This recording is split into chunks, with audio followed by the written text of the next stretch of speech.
Y me parece que desde ahí se está perdiendo precisamente una posibilidad importante, especialmente la de mayor, y sobre todo lo que venías hablando, ¿no?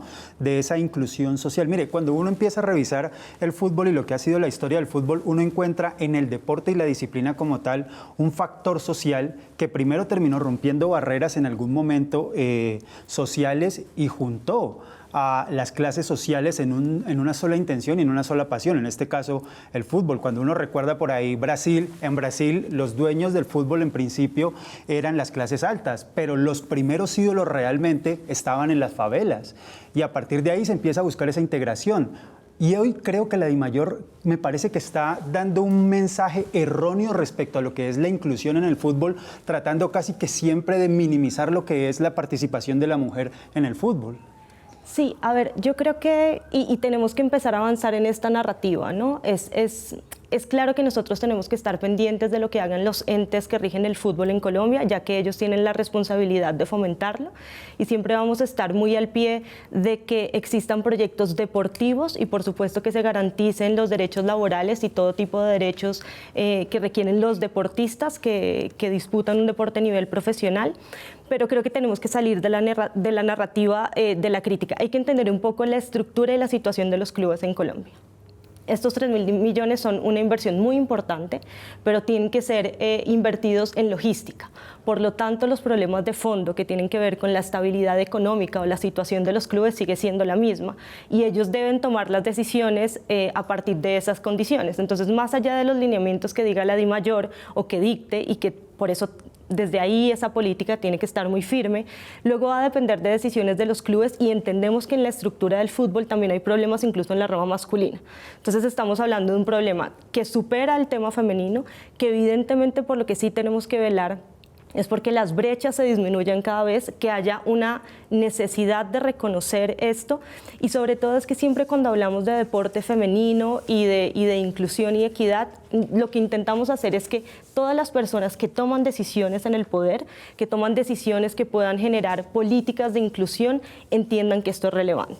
Entonces esto tiene que ver con la DIMAYOR, por supuesto, con la Federación Colombiana de Fútbol, pero también con los privados. Con los privados que tienen que entender que a través de apostarle no solo al deporte femenino, sino a las mujeres como influenciadoras de sus marcas y de la potencia que hay detrás de ese valor de las mujeres hoy en día, es que podemos empezar a darle la vuelta a esto. Y ya me imagino que también hablaremos de los medios de comunicación, donde también hay una responsabilidad muy grande. Porque me encantó que aquí se empezara hablando en este programa de deporte y que el deporte femenino no solo se ha visto desde la condescendencia y las historias de superación, sino desde el deporte como el análisis que se necesita en la disciplina para que mejore, ¿no? O sea, porque un poco siempre hablamos de estas historias de superación que existen en el deporte en general. Sí, y las historias de superación son bonitas, pero el mensaje también tiene que ser, no siempre la historia chévere es la del necesitado que pasa hambre y sale y entonces lo aplaudimos. No tiene por qué ser así. Tiene que haber una estructura en la que las jugadoras puedan tener una vida digna, decente y llegar también a triunfar como lo hacen en todos los países del mundo. Pero yo les quiero dar unos datos para que pasemos un poquito a otro tema estadísticos de la Liga Femenina de este año. Duró apenas 63 días, es decir que solo Cali y Santa Fe lograron tener esos 63 días de competencia, los que quedaron eliminados pues tuvieron mucho menos. Y también tuvo la comparación con otras ligas pues tiene que llegar sí o sí, y por ejemplo México tiene una competición que dura 347 días al año, es una brecha absolutamente grande. Y Chile y Argentina, por ejemplo, tienen competencias de más o menos 9 meses.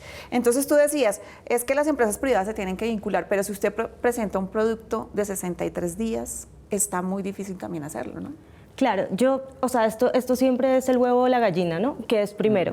Obviamente cuando uno compara también con el mercado mexicano del fútbol en general, estamos hablando de unos niveles de inversión totalmente diferentes, entonces entiendo la comparación y entiendo la necesidad de dar esta información, porque a nivel competitivo esto sí se refleja en la manera en la que cuando salimos al exterior, a torneos, pues evidentemente vamos a sentir que nos falta ese proyecto, proceso deportivo que es necesario, insisto, en cualquier disciplina, porque hoy estamos hablando de fútbol, pero esto también pasa con deportes menos mediáticos en el país. Entonces necesitamos entender que cuando nosotros intentamos o siempre insistimos en la necesidad de que el torneo se amplíe, entendiendo todos los condicionamientos que hay, es que deportivamente es fundamental que las deportistas y los deportistas tengan la capacidad, los recursos y las maneras para ser profesionales los 365 días del año, sino de otra manera no se puede competir a un nivel como el que esperamos, porque luego también esperamos resultados.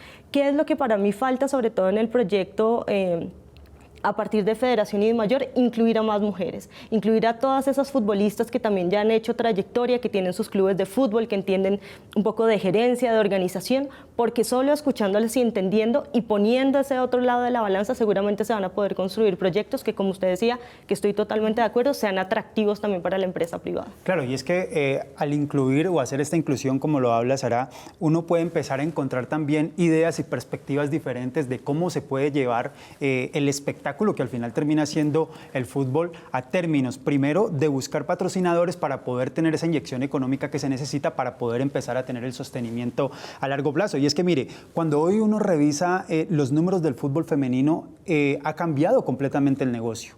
Es impresionante.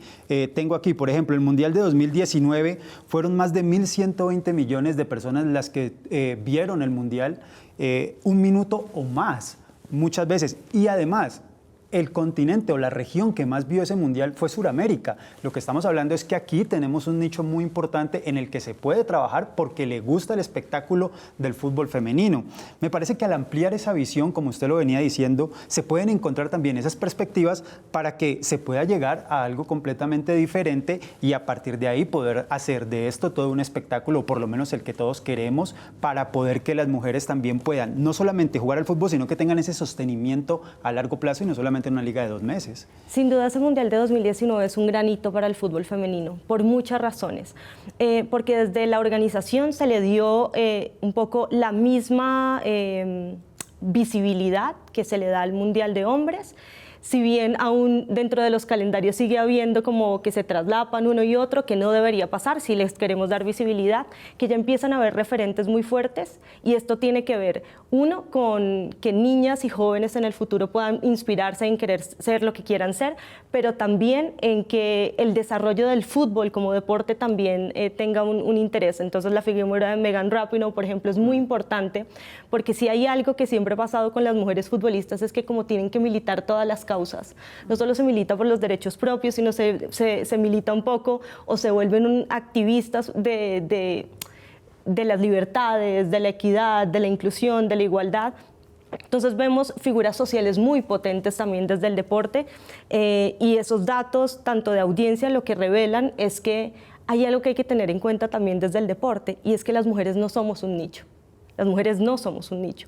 Las mujeres somos más del 50% de la población y por lo tanto nuestros intereses, nuestra visión, lo que hacemos es universal. Claro, así como las historias que nos han contado siempre son las de los atletas o los deportistas hombres, nosotros somos universal, somos una parte de la humanidad, de la sociedad y como eso empieza a ser reconocido. No es, y por esto para mí, y un poco para no alargar más, es, desde los medios también hay mucho que hacer ahí, porque entonces siempre hay los expertos en fútbol femenino, cuando cualquier periodista deportivo que cubra fútbol debería estar enterado igual de lo que pasa en el equipo masculino como el que pasa en el equipo de mujeres.